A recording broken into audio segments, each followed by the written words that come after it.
မနက်အိယာနိုချင်းဘာလို့တင်လဲသိလားကိုမေကွန်းတစ်ခုမေးတင်တယ်ဘယ်လိုမေးရမလဲဆိုတော့ကိုညာဘက်ရောက်လို့အိတ်တော့မဲ့အခါကိုရဲ့ခေါင်းအုပ်ထိသွားတဲ့အခါမှာကိုတနေ့တာလုပ်ခဲ့တဲ့အရာတွေအတွက်တကယ်စိတ်ကြည်နမှုရပြီးတော့ကောင်းမွန်အိပ်ပျော်နိုင်ဖို့တနေ့တာမှာဘာတွေလုပ်ရမလဲဘာတွေကိုပြီးမြောက်အောင်လုပ်ရမလဲဆိုရယ်မေကွန်း life site မူကြည့်ပြီးတော့တရားနဲ့တရားသူကြမှာတော့မဟုတ်ဘူးခဏအတွက်ကကြတော့တနေ့တာ complete ဖြစ်သွားဖို့အတွက်ဆိုရင်ပုံမှန်လုပ်နေကြအရာတွေပြင်ဒီ၅ချက်ပါမှပြည့်စုံပါ podcast တစ်ပုဒ်နားထားမယ် English လို့2 နိုင် practice လုပ်ရမယ် workout လုပ်ရမယ်ရေး2လီတာတောက်ရမယ်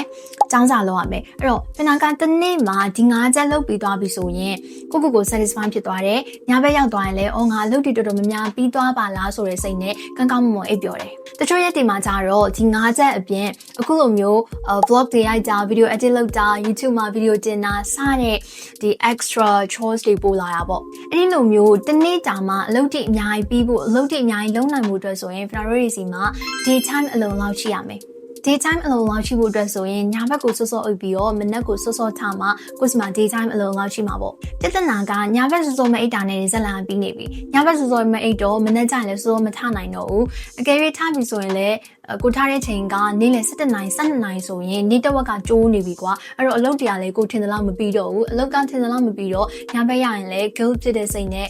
ကောင်းမအိပ်ပျော်တော့ဘူးအကယ်၍ကိုကညဘက်တွေနောက်ကျတဲ့အချိန်နေပြီးတော့မနက်စောစောထားဖို့ convince လုပ်နေရတယ်ဆိုရင်တော့တေးကြတဲ့အဲ့နေ့တစ်ရက်လုံးကအေးရပြတ်နေမှာပဲအေးရပြတ်တဲ့ခါကျရင်ကိုယ့်ရဲ့ focus level လေးကျမယ်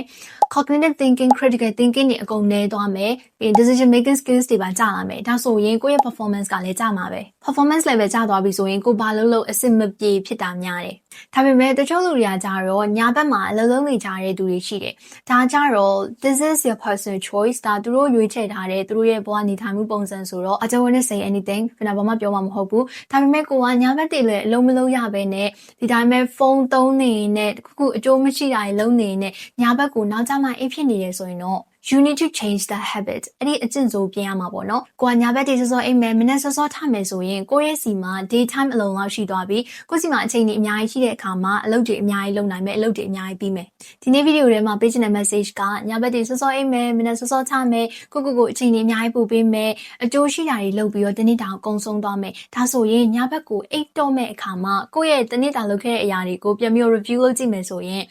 စိတ်တည်နေမှုရမယ်ကောင်းအိပ်ပျော်မယ်ကွာအဲ့တော့တွေးကြည့်အောင်လည်း you can feel that ကိုခံစားကြည့်လို့ရတယ်ကွာတနေ့တာအလုပ်တွေအများပြီးသွားတယ်ကိုစိတ်တည်နေမှုရသွားတယ်တရက်ထဲနဲ့တင်အဲ့ဒီလောက်နေလို့ထိုင်လို့ကောင်းနေတာ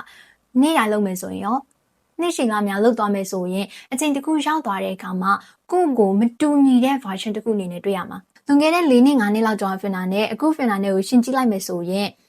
there is so much difference ဖင်နာရန်ပြောင်းလဲသွားတယ်ကွာ both physically mentally and financiallyဘာလို့လဲဆိုတော့ဖင်နာကကိုယ့်ရဲ့ lifestyle ကို change လုပ်လိုက်လို့ကောင်းတဲ့ဘက်ကို change လုပ်တာပေါ့နော်အဲ့တော့သူများတွေလိုပဲပုံမှန်လုံးဆရာရှိတာတွေလုပ်တဲ့အပြင်ကိုအတွက်နေ့တစ်နေ့ရဲ့အဆုံးမှာစိတ်ကျဉ်နှံမှုရဖို့အတွက်လှုပ်ရှားမဲ့အရာတွေကိုလည်းပြီးမြောက်လုပ်လို့ဖင်နာဒီနေ့မနေ့အရာထားတော့ဒီနေ့ YouTube မှာဗီဒီယိုအသစ်တစ်ပုဒ်တင်ရမယ်အဲ့ဒီဗီဒီယိုအသစ်မရောက်မချင်းငါညရောက်တဲ့ဒီကိုအပြစ်တင်လို့ပြီးမှမဟုတ်ဘူးညဘက်ဆိုရင်လည်းငါနေ့လယ်တုန်းကရပြောတင်လိုက်ရင်ကောင်းသားဆိုတဲ့ guilt ဖြစ်တဲ့စိတ်ကြီးနဲ့အိပ်ပျော်မှလည်းမဟုတ်ကွာအဲ့တော့ဒီနေ့ညကောင်းအိပ်ပျော်နိုင်မှုအတွက်ဖင်နာအခုလက်ရှိဒီညမှာခြံပြီးတော့ကိုလုံးဆရာရှိတဲ့အလုပ်ကိုလုပ်မယ်ဗီဒီယိုတင်ဆရာရှိတာတင်မယ်ဒါဆိုရင်ညဘက်ရောက်သွားရင်